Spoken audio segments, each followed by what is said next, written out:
Hey, welcome back to this week's edition of The Script is Better. I'm Rebecca. I'm John, and I feel like you just forgot our name for a second. No. Our show title. No.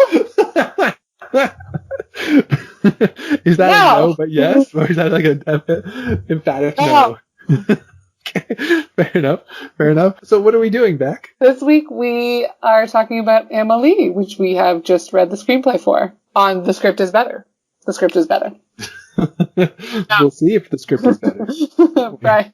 True. Yeah, that's what we're doing. Really cool. This was your choice, right? It was my choice. I ask like I forgot. I think I tried to watch it when I was in high school. I remember being in French class and maybe my French teacher brought it up and a couple of people were like, oh, that's a lovely film. And I was like, oh, yes, I should watch it. But everyone said that in French. And I was like, what did you say? And then I think I watched maybe 15 minutes and never ended up finishing it because at the time, subtitles for me were pretty hard to commit to.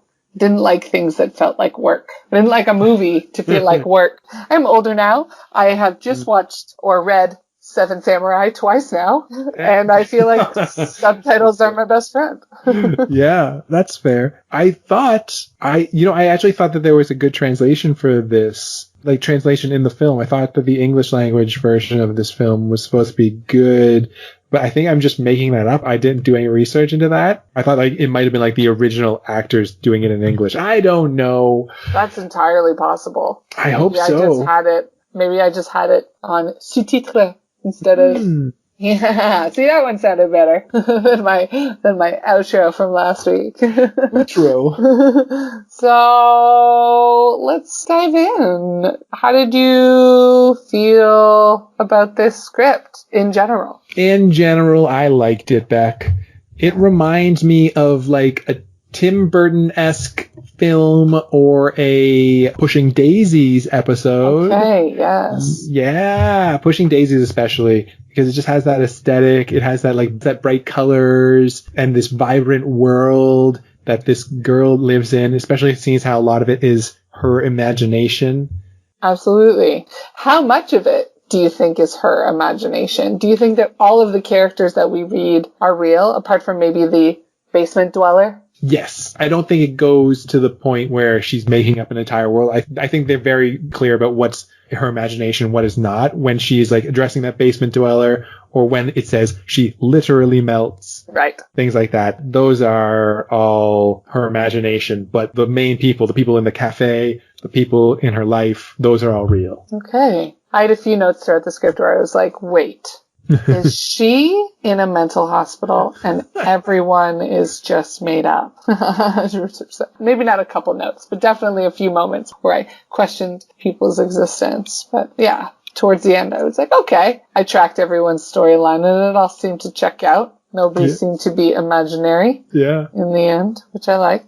A lot of things that have happened after this movie, I feel as if give nods to it. But having seen those other things first, I thought that this was reminiscent of those in a false kind of way. Like Scrubs, obviously, the main character in Scrubs sees his imagination play out in front of him all the time. And that wasn't something that I had known had happened before on screen necessarily. But this one, having been around in 1997, obviously predates Scrubs. So that was cool. That's true. Yeah, I didn't even think about Scrubs. They definitely drew inspiration from this, no doubt. I think that for its time, it was probably revolutionary. I know a lot of people that I knew really liked it. Yeah. Okay, so I thought right off the bat that there was a lot of narration, and that goes against the show don't tell, but there's also so much showing in this film that I was almost confused about how to feel, whether I liked the amount of narration or whether I was against it, because they also did so much in the opposite direction and absurdist in the opposite direction of the showing, like when Amelie literally melts, and those sort of things, or when the animals in her room start talking to her and that sort of stuff. Yeah, I wonder when it's on screen, if hearing those voiceovers all the time, if you'll be able to digest all of the information that they're giving you, because they can be pages at a time of info or like half-page monologues at certain times, giving you backstory or giving you important information. And it's not always that the description of what you see on screen is the same as what you're hearing. So I wonder how much of that will get lost, if any. I'm not sure. I honestly didn't feel the same thing that you felt. I didn't feel there was too much tell in this. Okay. I felt like I was immersed in the story in reading it. Okay. I think that's harkening back to stuff that I've heard or read in different books that's like narration is lazy storytelling and that sort of thing just in general. And so when you see so much of it, it's hard not to just like immediately jump into that thought process of like, oh, this is lazy. Obviously, this is an acclaimed screenplay. And so. Yeah. And I think when you know the craft enough, you can bend and break those rules in artistic and smart ways. Yeah. Exactly. So I had notes in my notes that said it's quirky, lighthearted, and cute, and it reminded me of Zooey Deschanel. I was like, oh, an actress like Zooey Deschanel would play this part, and definitely got the sense that she was like the manic pixie kind of dream girl as well, while still being more introverted, let's say, like maybe more librarian than like all out kook. Yeah. I liked her as a character. I did. Did you like her as a character? I was saying before that like I didn't like her to an extent. I did like her. I'm gonna come out and say that I did like her. I thought she was fun. I thought she was great in the work that she did. I love that she did all that. This is a movie, so I can get past the fact that no one would ever act this way in real life, but a part of me can't. A part of me can't. There's literally no girl and no guy who would go to the lengths that she went to find the love of her life. Yeah. Or do any of the things she did. Can I list a couple of the things she did? Please. I'm going to start with my favorite one, was the gnome. I loved the gnome, and I didn't even know how she was doing it. I thought she was just taking pictures in front of, like, she'd, like, have a photo of whatever place, and she'd put the gnome in front of it, and she'd take a photo. I didn't realize she was using her friend. Oh, totally clued into that. Amazing. That went over my head. I loved that. I'm just like, you're awesome. You're awesome, lady. You're 2 steps ahead of me. I didn't get what it was for until he got like the 3rd or 4th one. And I was like, oh, you're trying to get your father to travel. That's interesting. So I thought that part was definitely very cool. But yes, so that's one of the things that is like nobody would ever actually do that. What else is on your list? You know, I'm trying to look. I mean, going into somebody's apartment and oh yeah, like breaking and entering and then destroying a bunch of their property just to make them like lose sleep so that they sleep through their shift and give one of their employees that they've been mistreating some like much needed time away from them is definitely extreme. Yeah, exactly. That would definitely be another one. She seems to have this power that she can just get away with things, and every plan that she puts into motion works out. That's the thing. To know exactly, like, yes, to have the power to do it, and then also to know that this is how every person is going to react, and it's going to go perfectly to my plan, and boom, there it did, and it worked. Great. Yeah, which actually lends credence to your insane asylum theory. Yeah. Because in no way would all of that work out in real life. She would have been caught, or her dad wouldn't have been affected by the photos, or she wouldn't have found the love of her life. Like, something would have fallen apart. Even her setting up the other girl in the cafe with that guy, that wouldn't have worked out. Yeah, Jeanette and Joseph. Yeah. Yeah, I thought that was an interesting story as well. So she just got that idea kind of from listening to other people talk and being like, oh, interesting. I'm going to see if this works. I'm just going to try it. And then it works immediately. So great. Which I actually have also seen that happens in Clueless as well, where Cher makes her teachers go together, which came out before Amelie. So Clueless is setting a precedent, or maybe Shakespeare is, since it's based off a Shakespeare story, isn't it? The Taming of the Shrew. Anyways. Oh, is it? I didn't realize. No, it's not the Taming of the Shrew. That's 10 things I hate about you. Yes. Emma. It's based off of Emma. It's Jane Austen. Oh. Sidebar is based off of Emma. Very cool. Very cool. So yeah, so having that work out, but then also having it crumble a little bit, I appreciated. And I thought after it fell apart, I was like, because all of her other plans worked so perfectly, I thought that this one was still working perfectly and that her intention was to get the two of them to fight so much that he just doesn't want to be in that cafe anymore, and then he leaves everybody alone. But instead, he just stays. And he's kind of an asshole. Yeah. Which is what he was before. It's just that now he's got an ex in the building, and it's even more. Oh, did he date Gina as well? That's why he was there in the first place. Oh, I thought he just liked her. No, they dated briefly. Yeah, so I guess we're kind of on the same page that it was a little weird that everything worked out for her. Yeah. Okay. But fun. Fun, for sure. For sure. Yeah. If anyone was doing that in real life, if anyone had a plan like that, I'd be like, yeah, I'm on board. Let's do this. Yeah, I'll help you out. I'll post up some pictures for you, and we'll help you win the guy the love of your life. Yeah. Yeah. That being said, again, things just work out. She knows nothing about this guy. No, just that he has similar obsessions like her. Yeah, and I think she just decided that she loves him. I mean, yeah. Does that mean that anyone who's as neurotic as you is the person that you should be with? Or is it just that she's never found another kind of imaginate creature like herself and she's so drawn to that sort of thing? I don't know. We're poking a lot of holes in what's at the heart, just a lighthearted, fun, romantic movie. Yeah. The entire world of this film is romantic, right? Is romantic and fun and lighthearted, as you said. And I feel as if one of those things was missing, then the whole thing would fall apart. But they're all in such perfect balance with each other that it makes everything work so nice.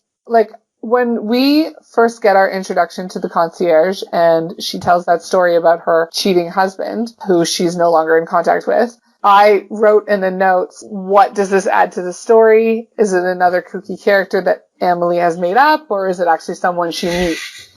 What are we supposed to feel? Are we supposed to be sorry for her? And I said at the end, it just makes me feel sorry for Amelie that she got roped into listening to this woman's life story when all she wanted was a simple answer to her question. But then nothing is in the script by mistake. It's all so purposeful, and that whole story, there's a reason for everything she said, and it all gets tied in later. Yeah, but then we're again seeing one of Amelie's weird moves that just works out. Yes. Yeah. I'm going to make up this letter from your husband who I think died or ran off with this woman, and you're just going to believe that letter's real and that it was found, and you're happy now. Yeah, and does that lie, does the happiness that the concierge feels outweigh the lie and the theft that Amelie has committed? Because she is lucky enough to get the concierge away to get the letters that she steals to make the fake letter. So already that's thieving and destruction of property, and and then just a bold-faced lie. Yeah. And that's all okay because now the woman is no longer going to tell her sob story about being left for someone else to strangers. Maybe that was Amelie's intention. I think it was more just to give somebody some happiness. I mean, yeah, and again, it is one thing that worked out, but if any of that had gone wrong, if he ever, even if it goes wrong after this movie ends and he is not deceased and he does show up again or something like that, it's just you are tampering with things that are very outside of you. And I know that it's explicitly said in the script that you are more comfortable with strangers' lives than your own, fixing your own, but at the same time, maybe butt out a little bit, girl. Yeah, it's true. It's true. In terms of just the script on its own, I have a few criticisms. Okay, yeah. The first, I think, 8 pages. Where do we get to? I wrote it down here. Yeah, page 8. I wrote a note. Page 8, finally a change with some actual dialogue. The first 8 pages, I loved hearing the narrator. I loved the description. I loved this world that they were setting up. But at the same time, it really felt like this setup, this tell instead of showing was really, at least in the script, was really weighing on me. Yeah. Yeah. Did you feel the same? Absolutely. I 100% agree with you. It was a lot right off the top. But the first line, back and forth of dialogue, the first dialogue is from the homeless person. And I think that line is so funny that it got me a laugh right away. And I was immediately okay. Yeah. Everything she says with the homeless person is really good. Yeah, I think that first line is Amelie offers money to the homeless person, and the homeless person says, "Oh no, thanks, sweetie. I don't work on Sundays." I Yeah. was like, hilarious. Yeah. Everyone is quirky and perfect. True. Even the homeless people. And then a cartoon bird flies by, and it's all so cute. Yeah, it's true. Not actually, but it would be par for the course if that happened. So there was another criticism that I had, and they might flesh this out in the actual film, or they might do this differently in the actual film. In the script, they started out with this format of showing the likes and dislikes on the screen when the characters were introduced. Oh my gosh, this bothered me too. I'm so happy you're bringing it up. Oh, okay. Maybe it's the same thing, maybe it's different. Because then later on, they went into just like talking about the likes and dislikes. Yes. Yeah. Okay, cool. So hopefully they keep the same format just to stay consistent, because I liked that format at the beginning, and it just like, you don't want to be jarring that change like that. No, absolutely. I missed it when they stopped doing it for sure. And again, that's still telling technically, but I want to see it. I want to see it on the screen. I thought that was pretty cute. What did you think about how her mother died? Oh, I liked it. A lot of the writing in this reminds me of Douglas Adams. Do you know Douglas Adams? Is he Hitchhikers? He is Hitchhikers, exactly. Okay, I haven't read Hitchhikers. Okay, it's very much that kind of style where one person on this like weird quest falls and kills another person, and that I love that kind of stuff. I love that death. Yeah, it's very funny. So just for those listening, what happens is that her mother is killed by a suicide jumper. It made you laugh just there. Yeah. It's horrible, but at the same time, it was really funny and unexpected, you know? Yeah. And it's like while they're praying for a little brother, for them to be blessed with a sibling for Amelie, instead, they are blessed with a person killing Emily's mom. Yeah, it's true. It's true. Yeah. I wrote, "This is dark, but also funny." Yeah, that's it. Yeah. For me, it's more funny than dark. I did find that, like, the point of attack in this story took a long time to come initially. Like, it felt like it felt episodic, more like TV in its nature. Like, each of these stories could have been an episode of something, an episode in the TV show Amelie. And then also the long intro felt like the credits of a TV show. And so, like, after a while, I was like, when are we getting to the actual story? And that was on page 10 of the script that I was like, what's the why today? Like, what happened? What changed today? And then literally the next line was, and finally, here we are at 11:16 on August 31st, 1997, the event that is going to change Amélie Poulin's life. And I was like, oh, it's right here. There you go. Thank you. And then somebody fell from the sky and killed me. And now you're just talking to my ghost. How did you feel about Dufayel? I don't know how to say his name. Dufayel. The painting. He's recreating one of Renoir's paintings, and he does the same one, and it's every year. He takes the whole year to do it. And there's a girl in it with a glass of water that Amélie and him go back and forth talking about. And I thought the second that they introduced that, I was like, oh, this is Amélie. And did you feel like that was heavy-handed in any kind of way? I thought it was very heavy-handed. Like intentionally heavy-handed. They knew that they were talking about that. The director knew. I think the audience is supposed to know. I guess that they just have an easier time talking to each other through the characters. Okay, to the girl portrayed in the painting as opposed to each other. Interesting. Okay. Yeah, I was just like, oh, there's no subtext here. Is there supposed to be? Yeah. What was more subtle, I think I know the reason. I wrote something down, is why she picks up rocks all the time. I thought, like, whenever she needs to do something like courageous or something that will take courage from her, that will bring her out of her bubble, I thought she was like picking up rocks to like kind of tether her to reality rather than her imagination. But I'm not sure if that's the case. That's just what I read into it. Oh, I did not make notes of where the rocks happened, and I think that that's so interesting. And I'm very excited to watch the film and see if there's some truth to where that hits in the story beats. That's very cool. Oh, Nice, man. yeah. Yeah, that's just what I thought. Like, I kept noticing her picking up the rocks. I'm like, is this what she's doing? And that's what it felt to me, but who knows? I could be completely off. Oh, I like it. What did you think about Nino and his odd jobs? I did not have an opinion about it. I just thought, like, this is what this guy does.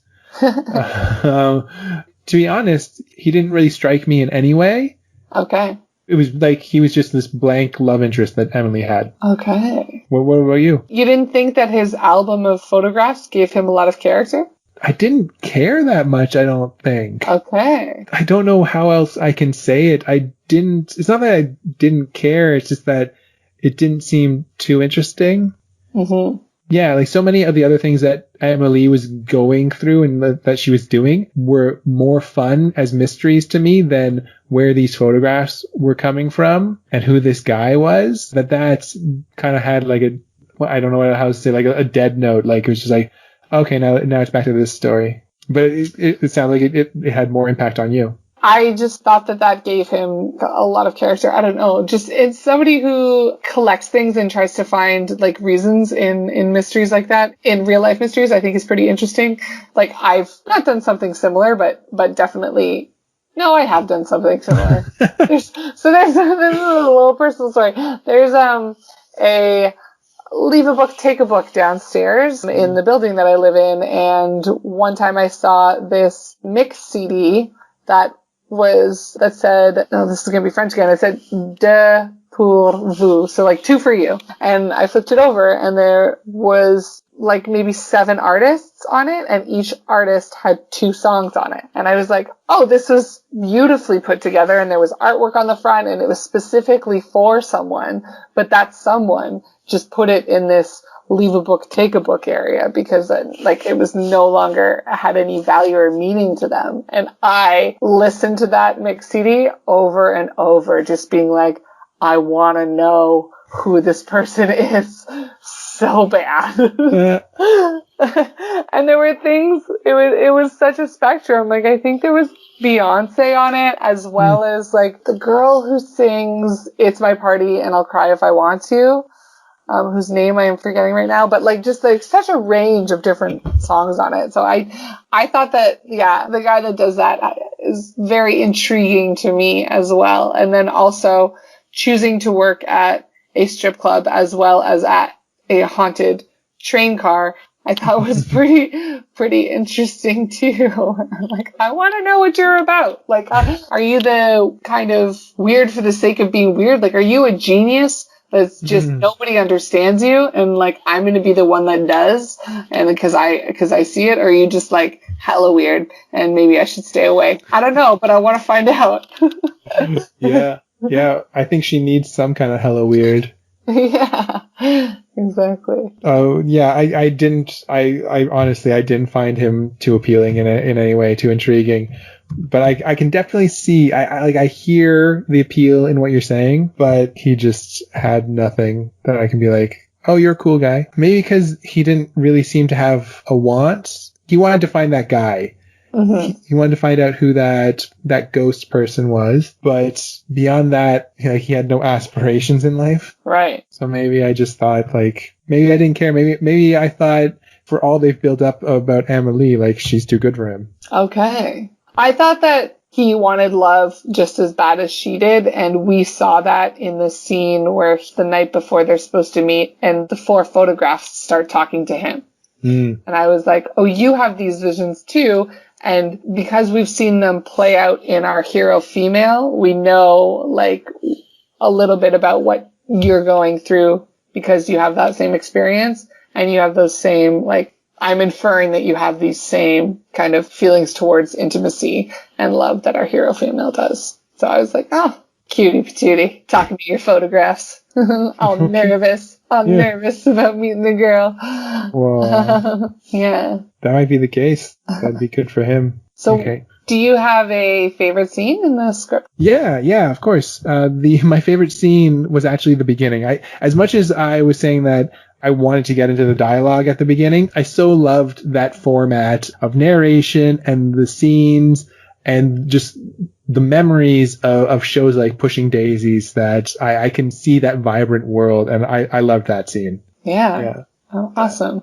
Yeah. How about you? I don't know if I have a favorite scene, but I definitely have a favorite storyline, and that's the reveal of the photo booth man. So I'm excited to see that. I really enjoyed that because that was a mystery that I could not figure out. I didn't understand why he was showing up in all of these photo booths all across, and I realized it at the exact moment that the script told me to realize it, and not beforehand. So I'm excited to see Nino's face when he sees him, and just Amelie's face seeing him figure it out as well. It'll be kind of cute. You know, when you have a surprise for somebody and you set it up so perfectly, and then you have all these ideas about how they're going to react. And so that's one of those things that's one of those moments that she was fortunate enough to see like that setup happen in front of her. So I think that should be exciting when she's lucky, even though he then ran away and didn't care about her in that moment.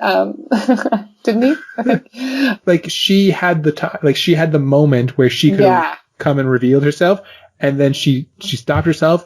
I think a truck passed in front of her and he left. Yes. Yeah. So it's not really his fault. It's kind of her own hesitation. Yeah. Yeah. Yeah. But I mean, it'll be cool to watch that. I think it'll be cool to watch this film in general. I'm excited to see how they do all of this film. Yeah. Oh, there was one more thing I wanted to talk about just because it relates to screenwriting a little bit. So Dufayel, I'm so I think it's Dufayel.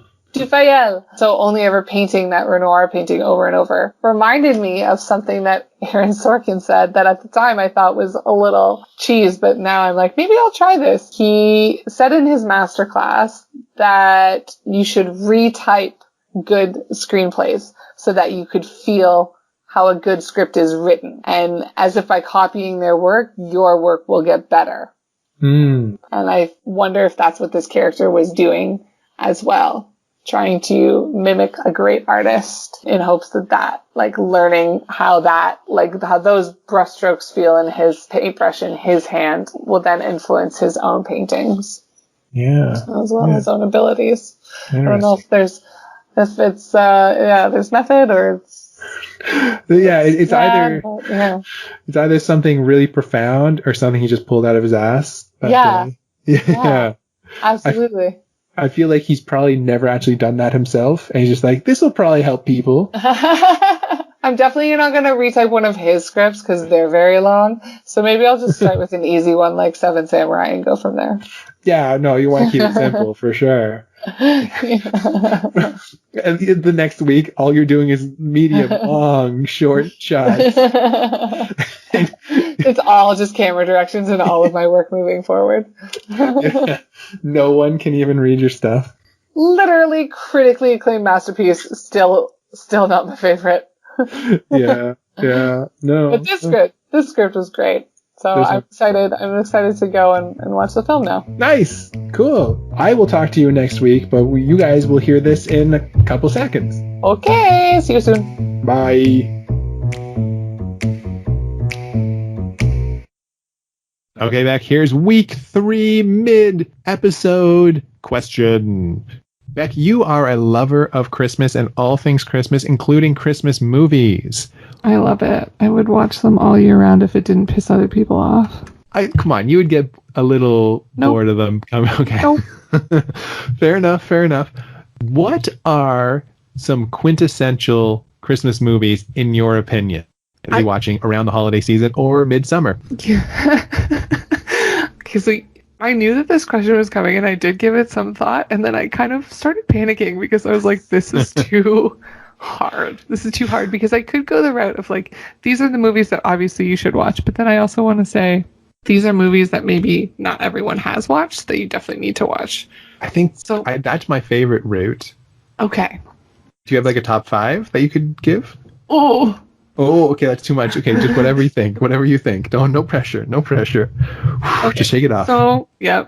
Okay, so definitely I'm going to go childhood favorite Muppet Family Christmas, which is like not available anywhere. There's like a Muppet Christmas Carol and the other movies, but a Muppet Family Christmas is when Sesame Street and the Muppets meet, and it's just brilliant. It's so good. I can mention that Fraggle Rock is also in there. Fraggle Rock is also in there. Yeah. And it's actually, last time I checked, and this was a couple of years ago, you can actually find it on YouTube. But there were a couple songs taken out in the YouTube version. So yes. It is available, but not all the songs are in there. Okay. So that one for sure. The Family Stone. It's a newer one. I think it's freaking fantastic. Sarah Jessica Parker meeting the family for the first time and her fiance wanting to get the Family Stone to use to propose to Sarah Jessica Parker, and then havoc ensues. I had no idea that was why it was called that. I thought like this family's last name is Stone. Yeah. Is it? It is. Okay, but it's also called the Family Stone because they're trying to get the wedding ring. Yeah. I didn't put that together. Know. Is their last name? Do they ever say their last name? Yeah, I don't think their last name is Stone. Well, there you go. Oh no, it is Stone. Their last name is Stone. Yes. So yes. I mean, it has a double meaning though. That's really cool. I didn't ever realize that. Yes. So that's a great film.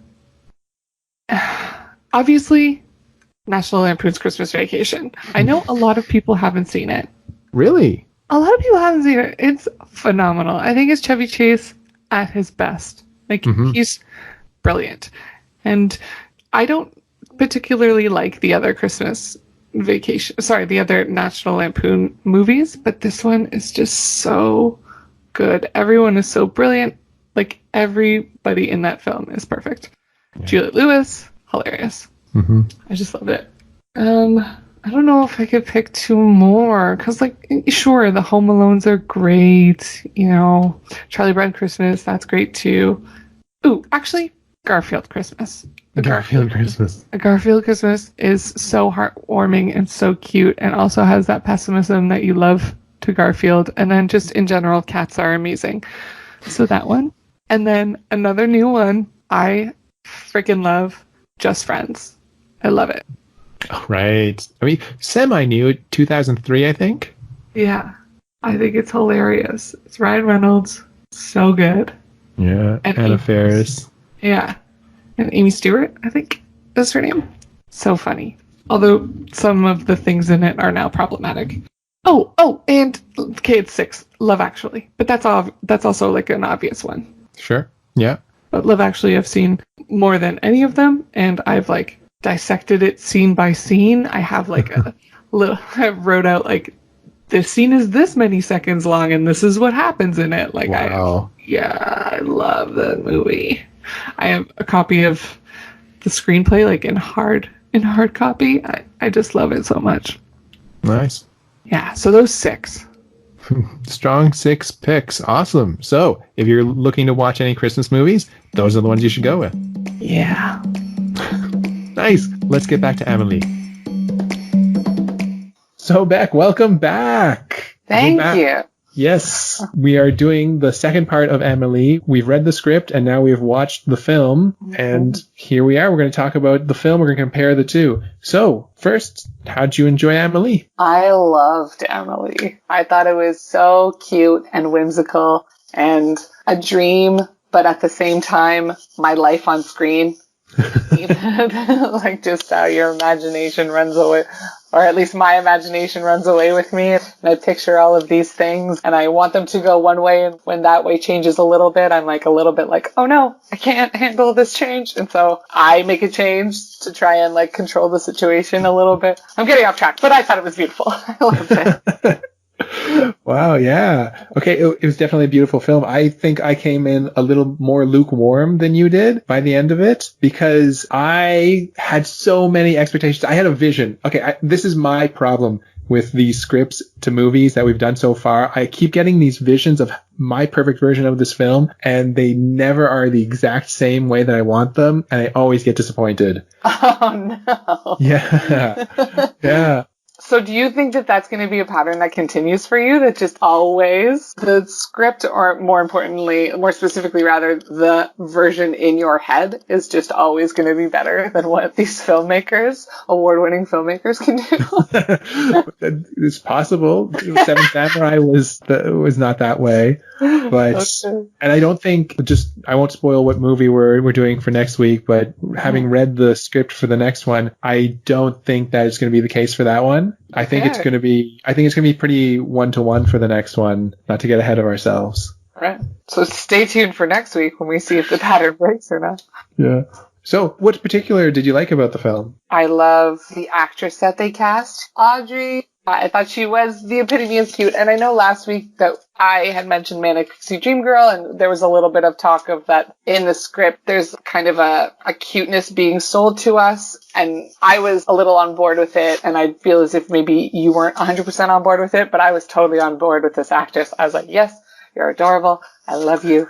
I want to be you. I want you and us to find love with this guy. Let's do it. Let's do it. So, I feel you. Yeah. She's very likable. She's sold that way. I think even her eyes, right? I think the way the makeup was done, her eyes just appear bigger, like innocent in a way, drawing you in. And just the way she approaches the world, the way she tries to go after things is really appealing. You always want to root for the character that is going after something, especially when it's something as innocent and beautiful as love at first sight. You're like, you're adorable. I want you to win. Absolutely. So what made you lukewarm about it? I was thrown off a little bit by my expectations of how the film would look, how the film would play out, that it threw me off a bit. It made me like left of center, and I just had to like center myself again. Right. So on that note, right from the beginning, in the intro part, I thought that those scenes where you're seeing Amelie when she's a child and those kind of like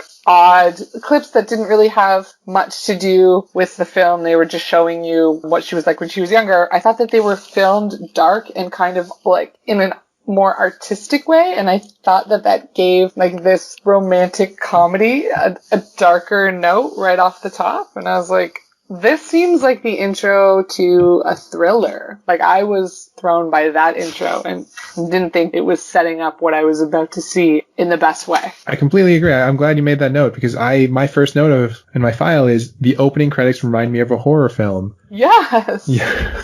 And then before the end of that, we knew this from the script, but before the end of it, they even have a suicide. Yes, absolutely, absolutely. That being said, I loved the point of view of the suicide's actual scene, where you get the shots of the mother coming out, and then it kind of pans up, and there's the woman, and she jumps off, and you kind of get her view coming down, and then splat. And it just cuts to black before you, before contact. It was well shot. I enjoyed it. And Amelie and her mom are right next to each other, too. So that's like you're mid-sentence, and you just look left, and your mom is gone. It's true. Oh, that would be so horrible. Did write mom's death funny. Which hopefully will be the last time I ever write that down. Oh, no. Did you think there were any... So there were... Sometimes I was like, okay, this is a movie. Obviously, it doesn't need to be explained. But one of the things was that when Amelie is on the roof and she's unplugging her neighbor's TV signal so that he misses the game, I was like, one, little like 6-year-old or 7-year-old, how did you get on this roof? Two, how do you even know to like do that? Like, so they set up very early on that Amelie is like maybe more skilled than your average child, and I guess in life as well. She's kind of more attentive to the way things work, so she's able to break into somebody's home like she does later. And like, I get why that scene was in there, but at the same time, I'm like, no, that's not realistic. No, it's true. It did take you out of the film at all? Enough for me to write that down and be like, hey, how are you on this film? Stop. But later when you turn into a puddle, I totally buy it. See, those scenes, the CGI was good for its time, I'm sure. It did throw me a little bit, like the puddle thing came out of nowhere, I felt. She's just looking, and then she just turns into a puddle, and there's no explanation. I don't even think the narrator doesn't even say she literally turns into a puddle, right? No. It's just she just turns into a puddle. Just In the turns into a script, puddle. yeah, in the script, at least because there's the description and it says Amelie literally turns into a puddle. I read that, and even though it doesn't say the narrator saying this, I think I insert that the narrator said this. And so it makes sense. But in the film, it's just like, oh, she turned into a puddle. Like, literally, she just did do that. Yeah, exactly. It's like the writer's way of making it completely obvious to everyone that's reading it that it's going to happen. But when you watch it, you're like, oh, no, I didn't know that it was going to be obvious. Well, yeah, I just thought they would set it up a little bit. Yeah. I was really looking forward to the scene where Amelie offers the beggar money, and he's like, no thanks, I don't work on Sundays. And it was hilarious on screen as well, but at the same time, it was like gone in a flash. And there were things in the movie that were just like quick little things that they weren't setups. They didn't necessarily like get big laughs or anything. They're just kind of like little flashes of, I feel, like writer genius that I really appreciated, that I wish were given more time.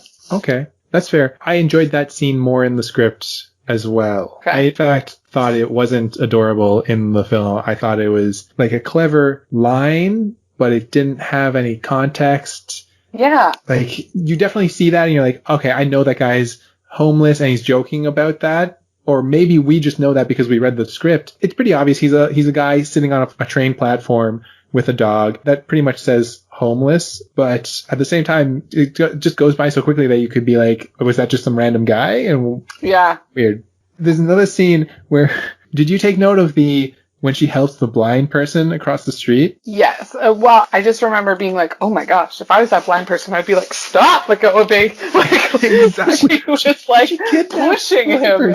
Yeah. Yeah, it was very forceful, and she was talking so fast. Yes. And the script is very simple. It seems very slow. At least I read it slowly. Yeah. And she's just guides the blind person across the street. In the movie, though, it's like she takes him down the block. And then, like, just leaves him. Like, yeah. There you go, cool, bye. Like, you don't even know. Like, he didn't even, we don't know if he wanted to go there. No, absolutely not.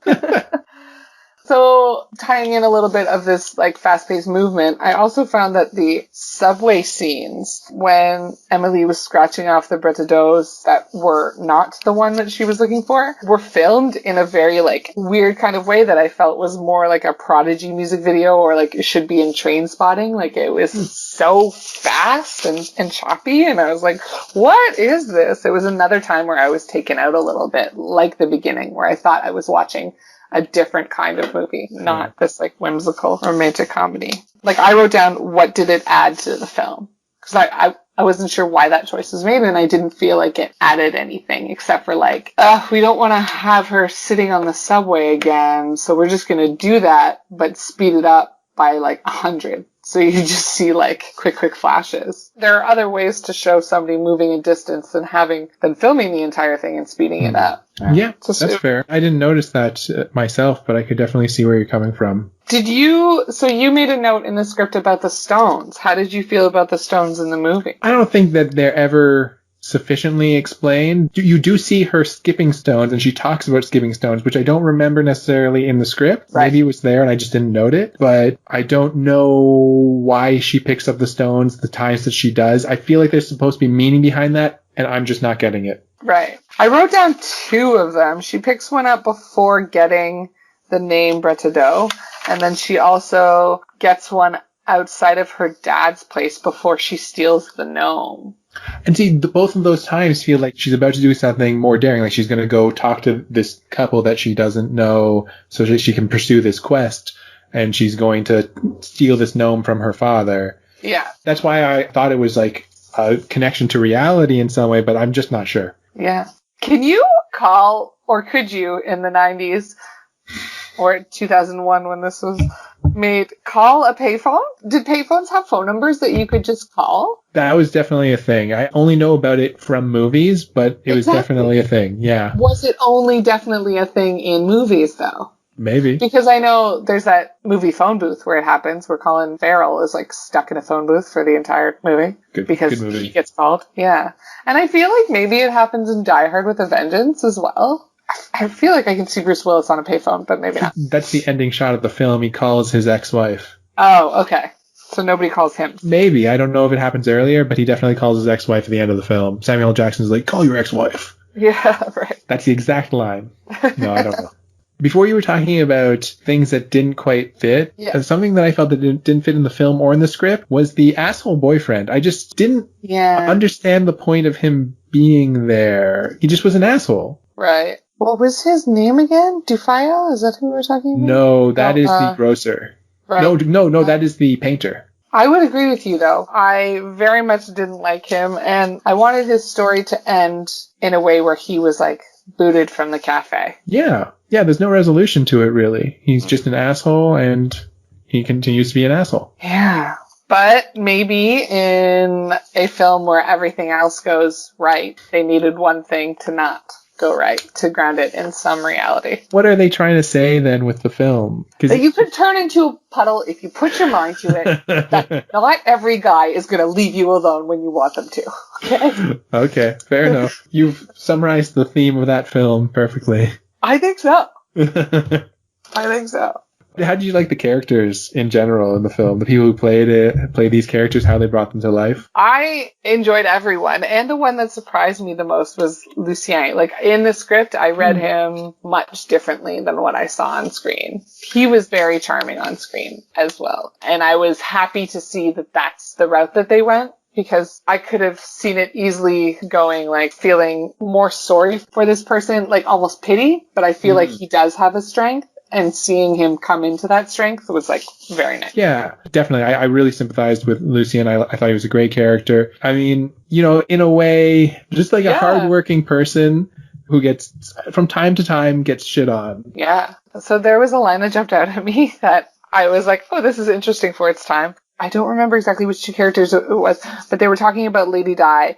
Having passed away. Oh, it was the woman who, at the kiosk, who sells, like, newspapers and stuff on the street, and Amelie, and the woman is saying how she feels sorry for Lady Di having passed away, and that it's a tragedy because she's so pretty, and Amelie's, like, makes a comment about it being equally a tragedy if she wasn't pretty, and then the woman is like, no, because think about Mother Teresa.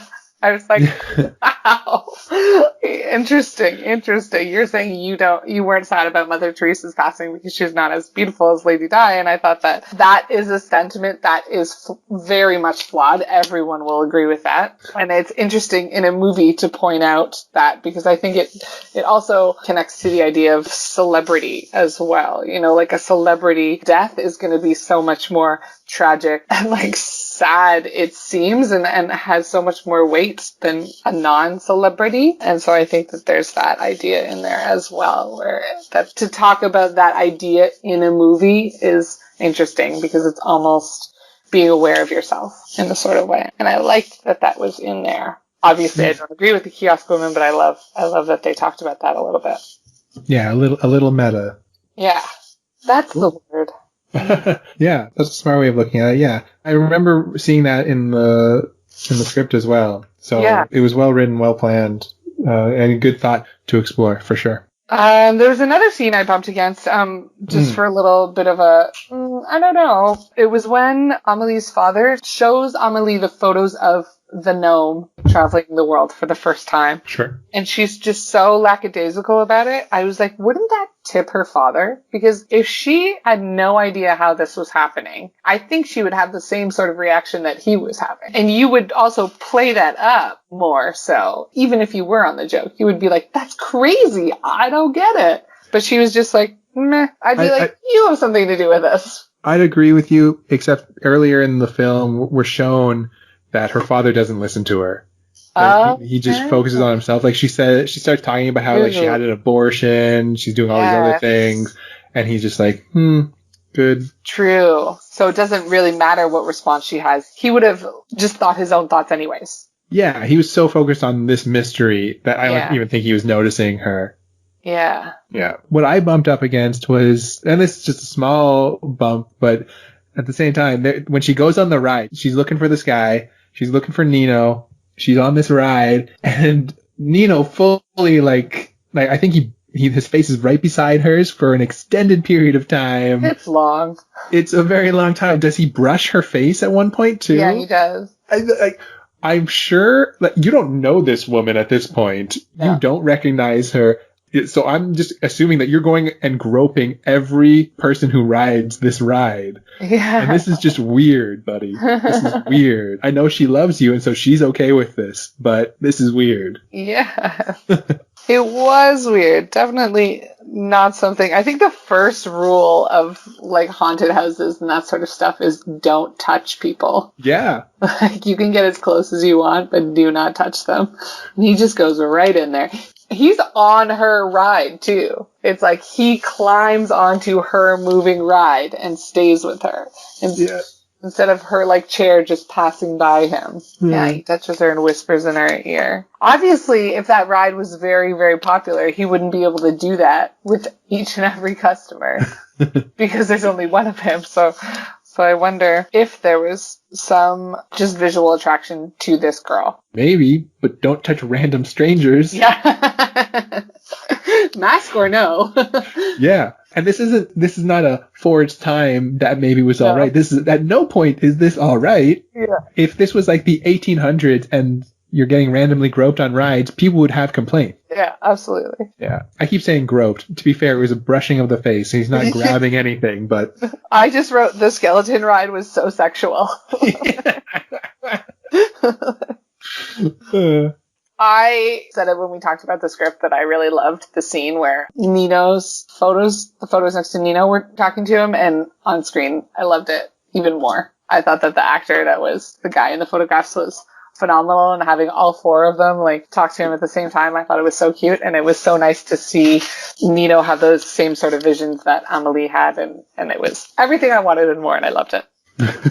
I agree with you. I didn't love it the way you did in the script, but on film, the actor knocked it out of the park. He was amazing. In fact, when I was reading on the script, I thought it was 4 different pictures, 4 different people. Right. But in the film, it's the same person just talking to himself, basically, from 4 different pictures. It was really clever. It was really well shot. The actor was great. I think he's like probably a famous French actor because he had like a special note in the credits. Okay.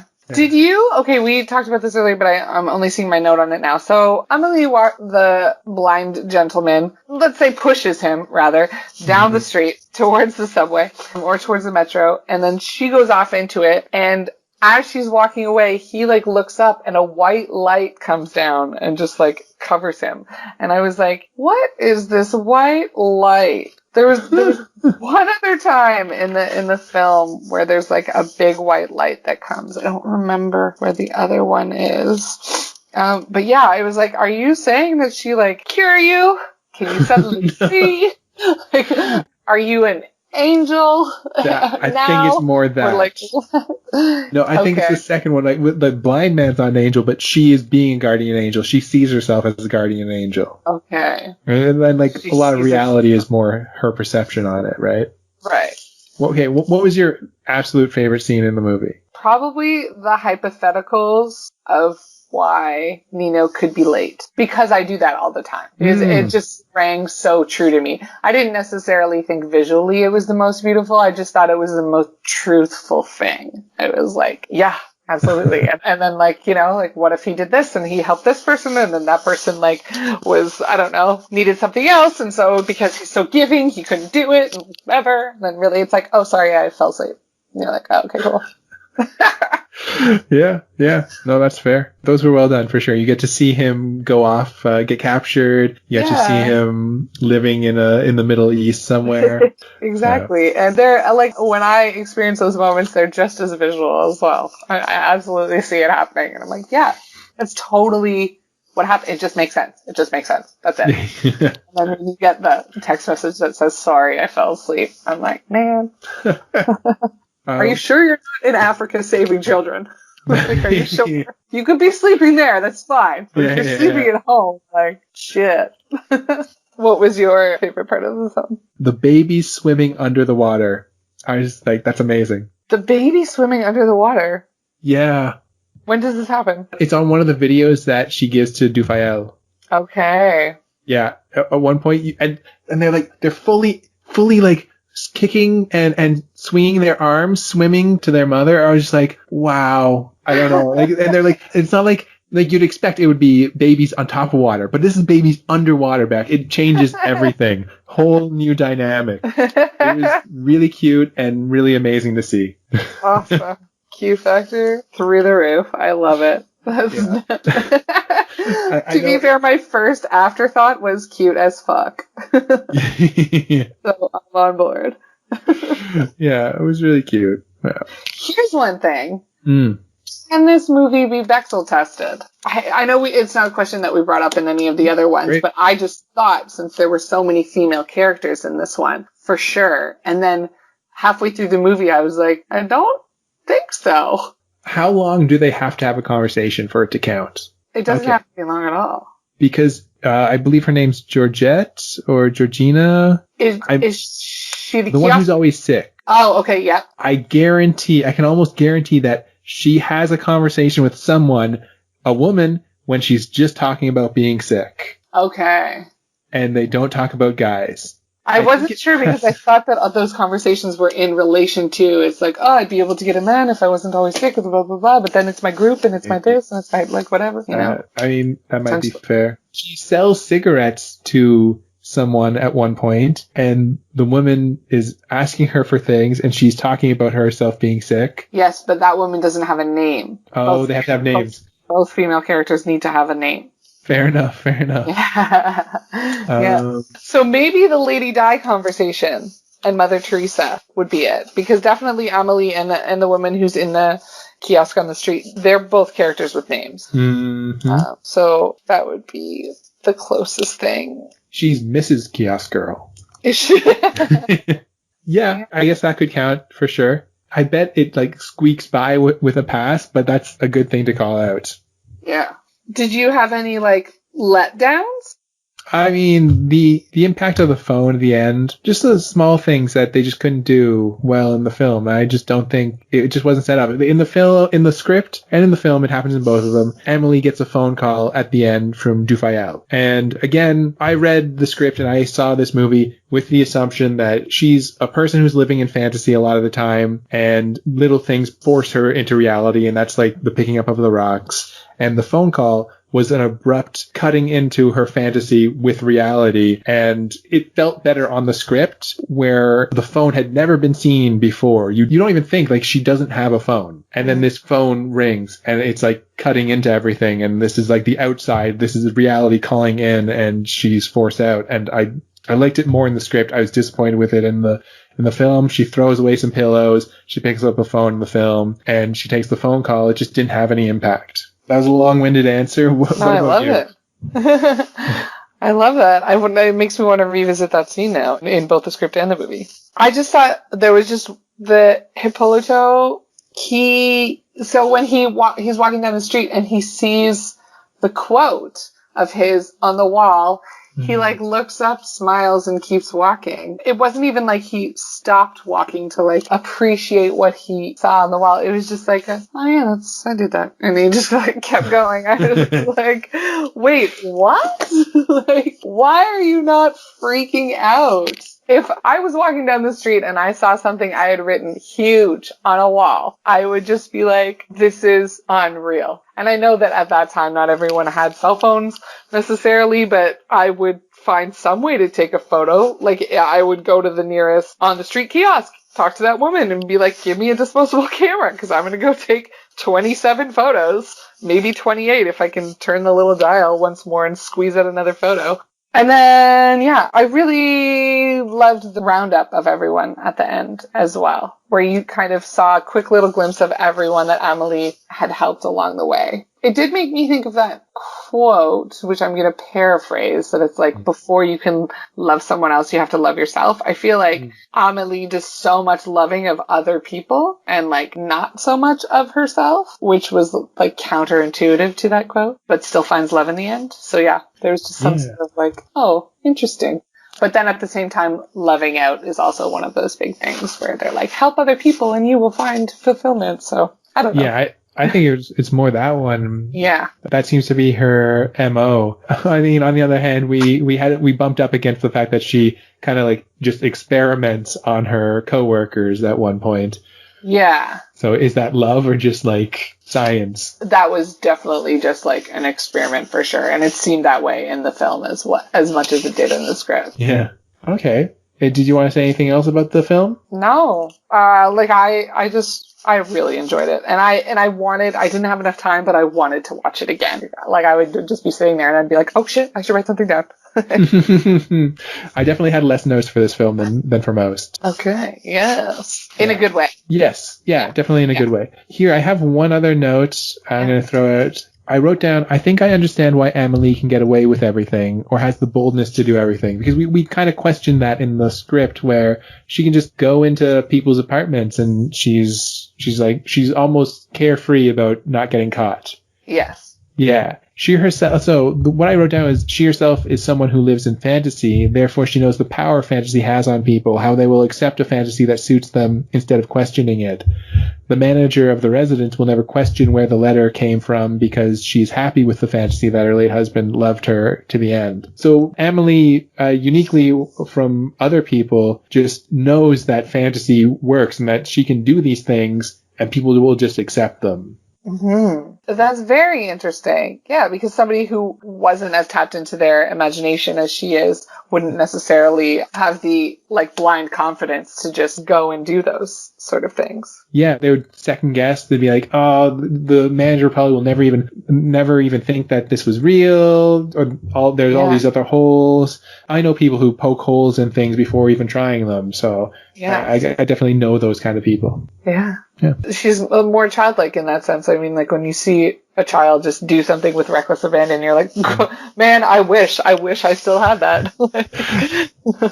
Yeah, totally, for sure. Which I think that this is a good place to end because that's a little bit of a theme in our script for next week. Oh, yeah. Okay, yeah. And next week, it's my choice. Yes. Yes. I wanted to pick a cartoon this time because we've been focusing on these real life movies for a while. Let's get innocent and back to our childhood with The Iron Giant. Yes, which somehow neither of us had seen, which seems crazy because I think in our household we had every VHS of every cartoon, whether it was in real life or taped off of the TV. So yeah, we had a lot taped for sure. Yeah. Which is just something you could do back in the day. Okay, we'll look forward to talking about that script next week. Yeah, it'll be great. Thanks a lot, Beck. Thank you, Joe.